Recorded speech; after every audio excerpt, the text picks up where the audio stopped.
मोहतरम सामईन अस्सलामु अलैकुम। भेड़ शहद की मक्खी का कांटा।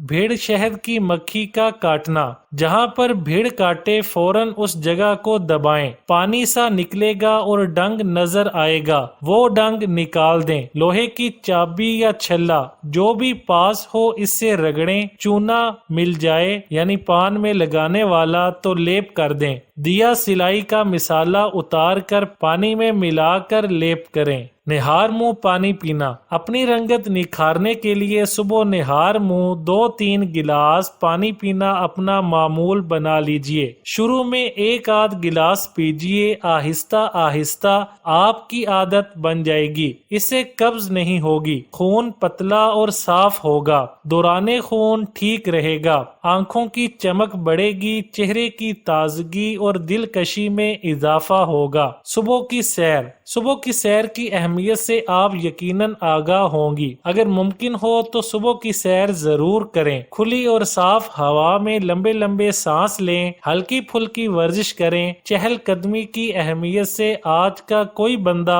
इनकार नहीं कर सकता। सेब दिमाग को कुव्वत देता है। एक सेब रोजाना ग़िज़ा में शामिल कर लिया जाए तो इंसान बहुत सी बीमारियों से बचा रहता है। बच्चों और बूढ़ों के लिए सेब बेहतरीन ग़िज़ा है। आज की जदीद तहकीक के मुताबिक सेब इस्तेमाल करने से बच्चे सेहतमंद रहते हैं, इनका हाजमा दुरुस्त रहता है और वो बहुत सी बीमारियों से बच जाते हैं। पुराना मुहावरा है, एक सेब रोज खाएं, डॉक्टर के पास नहीं आएंगे। वीडियो अच्छी लगे तो लाइक, शेयर और चैनल को सब्सक्राइब करने के साथ कमेंट बॉक्स में अपनी राय का इजहार करना ना भूलें।